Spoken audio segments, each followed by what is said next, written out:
बहुत बहुत धन्यवाद, बहुत बहुत शुक्रिया। मंच पर आसीन माननीय वित्त मंत्री जी श्रीमती निर्मला सीतारमण जी, हमारी फौज के पूर्व मुखी और केंद्रीय मंत्री वीके सिंह जी, पंजाब के माननीय राज्यपाल साहब बनवारी लाल पुरोहित जी, राज्यपाल हरियाणा जी,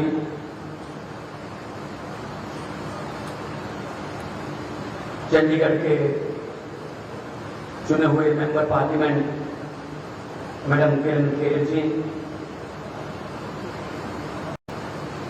हरियाणा के डिप्टी सीएम और एविएशन मिनिस्टर छोटे भाई दुष्यंत चौटाला जी, हरियाणा के कैबिनेट मंत्री श्री अनिल विज जी और एविएशन सेक्रेटरी बांसल साहब, अधिकारीगण, पंजाब हरियाणा और चंडीगढ़ प्रशासन के पदाधिकारीगण और आप सब लोग, सबसे पहले सबको नमस्कार, सत श्री अकाल। आज 115वां जन्मदिन शहीद आजम भगत सिंह का मनाया जा रहा है। आज का दिन खास इसलिए हो गया कि आज एयरपोर्ट का नाम शहीद आजम भगत सिंह के नाम पर दिया, शहीद भगत सिंह इंटरनेशनल एयरपोर्ट। मेरे से पहले बोलते हुए वक्ताओं ने शहीद आजम भगत सिंह की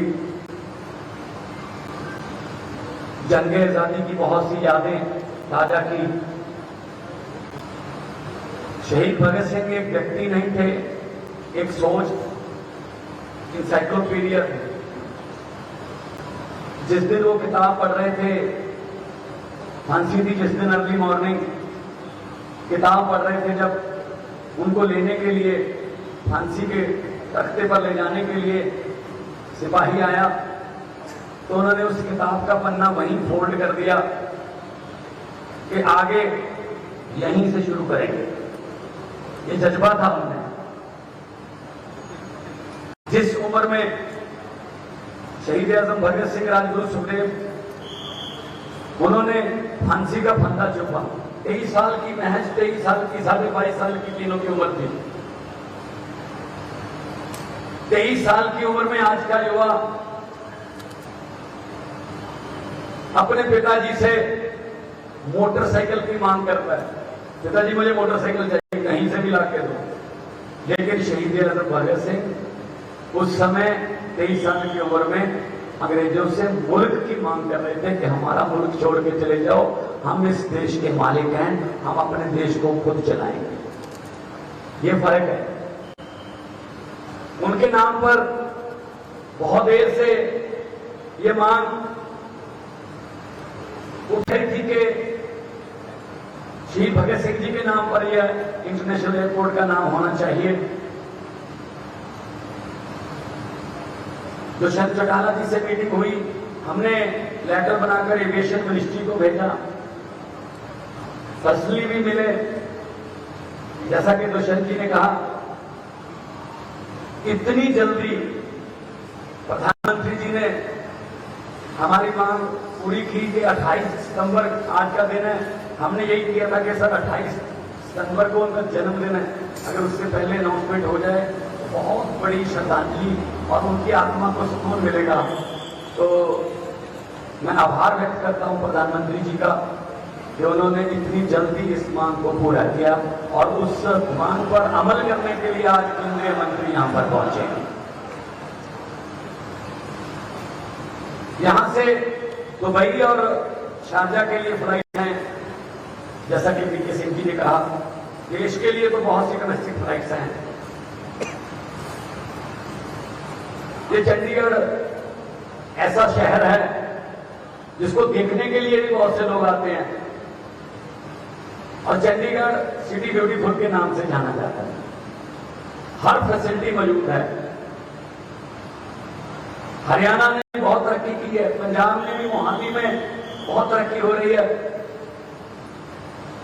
अगर यहां से, क्योंकि पंजाब एक ऐसी स्टेट है जिसकी फ्रेंचाइज है, वैंकूवर में भी कनाडा में एक पंजाब बसता है, टोरंटो में पंजाब बसता है, कैलिफोर्निया में 2-3 पंजाब बसते हैं, शिकागो, लंदन, न्यूयॉर्क, उसमें भी पंजाब बसते हैं। अगर हमारी केंद्र सरकार हमें अनुमति दे दे, यहां से सीधा लंदन, यहां से सीधा शिकागो, यहां से सीधा सैन फ्रांसिस्को की फ्लाइट शुरू हो जाए, मैं दावे से कह सकता हूं कि आपका जो 18,000 का आंकड़ा है उसके पीछे 2 या 3 जीरो लगानी पड़ सकती है। इतने ज्यादा पैसेंजर हमारे इंटरनेशनल ट्रैवल करते हैं। तो आज खुशी का दिन है जब खटकर कला में उस दिन जिस दिन अनाउंसमेंट हुई तो उनके जद्दी गांव खटकर कला में और पंजाब में पटाखे फोड़े गए, लोगों ने खुशी मनाई। और जो कौम अपने शहीदों को याद रखती है वो कौम कभी किसी से हारती नहीं। अपनी जड़ों को याद रखना बहुत जरूरी है। भगत सिंह जी का एक शेर है, अक्सर पढ़ा करते थे कि इश्क करना सबका पैदाइशी हक है, इश्क करना सबका पैदाइशी हक है, क्यों ना इस बार वतन की सरजमी को महबूब बना लिया जाए। जिन्होंने अपने वतन की सरजमी को महबूब बनाया, उससे बड़ी उदाहरण कोई हो नहीं सकती। जिस दिन जब असेंबली में बम फेंकने की लिस्ट बनी तो उसमें उनका नाम नहीं था, भगत सिंह जी का नाम नहीं था। भगत सिंह जी ने जब लिस्ट पढ़ी तो उसमें नीचे अपना नाम लिख लिया। तो नौजवान सभा पार्टी जो थी उसके प्रधान थे चंद्रशेखर आजादी, वो गुस्से हुए, नाराज हुए कि ये क्या किया, तुम्हारी बहुत जरूरत है, यहाँ गिरफ्तारियां लेनी है, अगर तुम वहां पे गिरफ्तार हो गए तो ये लाहौर ले जाकर फांसी लगा देंगे, 302 के मुकदमे चल रहे हैं। तो भगत सिंह जी ने कहा, पंडित जी बिल्कुल सही कह रहे हो, मुझे पकड़ा जाएगा, लाहौर ले जाया जाएगा, लेकिन आप देखो इन सब में अंग्रेजी कौन बोलता है, सिर्फ मैं। पकड़ के लेके जाएंगे, हम वकील नहीं करेंगे, हम खुद अदालत में लड़ेंगे अंग्रेजी में, वहां प्रेस आएगी, अंग्रेजी खबरों में हमारी बातें उभरेंगी और आजादी की जो मूवमेंट है वो इसी वो ठंडी पड़ी है वो और ऊपर उठ जाएगी। फांसी होगी कोई बात नहीं, लेकिन हम लंबे से लंबा इस मुकदमे को खींचेंगे। इसको बोलते हैं लीडर, लीड करना, खुद आगे लगना। तो ये भगत सिंह जी की सोच थी। आज उनकी आत्मा को सुकून मिल रहा होगा कि हाँ, हमारे देश के जो प्रशासक हैं, हमारे देश के जो लोग हैं वो हमें याद कर रहे हैं, क्योंकि आसान नहीं होता घर से निकल के देश के लिए कुछ काम करना, चंद लोगों के हिस्से में ही आता है। ऐसा नसीब राजगुरु महाराष्ट्र के थे, पूना के थे, वो कुछ लिखते नहीं थे। भगत सिंह तो बहुत बड़े बड़े एडिटोरियल भी लिखते रहते थे, तो वो मजाक करते रहते थे आपस में राजगुरु को कि तुम कुछ लिख नहीं सकते। राजगुरु ने कहा मैं कभी लिखूंगा, और कोई ना कोई आदमी उसको आजाद भारत में स्टेज पर उस शेर को पढ़ेगा।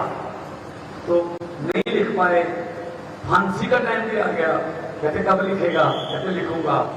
जिस दिन फांसी थी उस दिन सुबह जगाने आए 3:30 बजे, तब भी उन्होंने पूछा राजगुरु कब लिखेगा। तो राजगुरु ने एक सिपाही है तो भारतीय था लेकिन अंग्रेज गवर्नमेंट में काम करता था, उससे कहा जरा कोयला ला के दे दे, कुछ लिखना है। उस भारतीय ने कहा चलो कुछ लिखना होगा, आखिरी समय है। उसने कोयला ला के दे दिया। लाहौर की सेंट्रल जेल के दीवार पर राजगुरु ने पहली और आखिरी लाइनें लिखी। उसके आधे घंटे बाद उसको फांसी हो गई। राजगुरु जी ने क्या लिखा, हम भी जी सकते थे चुप रहकर, हम भी जी सकते थे चुप रहकर, हमें भी माँ बाप ने पाला था दुख सहकर। इतना लिखा, आधे घंटे में फांसी हो गई। ऐसे शहीदों को याद करना हमारे लिए खुशकिस्मती है। वो तो बहुत ही बड़े थे, हमारे लिए खुशकिस्मती है कि हम उनके पढ़े हुए, उनके लिखे हुए, उनके किए हुए, उनकी सपनों की आजादी और उनके सपनों को साकार करने के लिए हमें कुछ मिली है, कोई ताकत, तो हम युवाओं को भी यही फील करते हैं कि अपने आप को भगत सिंह की जगह रख के देखना। अगर हम उनकी 0.01% भी कदम चिन्ह पर चले जाएं तो हमारा देश बहुत आगे बढ़ेगा। बहुत बहुत धन्यवाद मैं करता हूँ एक बार फिर केंद्र सरकार का, और के पंजाब और हरियाणा की हमारी जो कोशिशें थी चंडीगढ़ की, वो कोशिशों को दूर आया और आज शहीद भगत सिंह के नाम पर इस इंटरनेशनल एयरपोर्ट का नाम रखा गया। मैं चाहूँगा तो नारे भगत सिंह जो अक्सर लगाया करते थे उनके नाम पे लगाए जाएं, ताकि उनकी आत्मा को सुकून मिले। है कोई जिन्होंने हमारे इनकलाब वाला दिया अभी बुझने नहीं दिया, उस दिए में भले ही हमें तेल की जगह अपना खून देना पड़े, लेकिन इनकलाब का दिया बुझने नहीं देंगे। इनकलाब, इनकलाब। बहुत बहुत धन्यवाद, बहुत बहुत मेहरबानी। जय हिंद।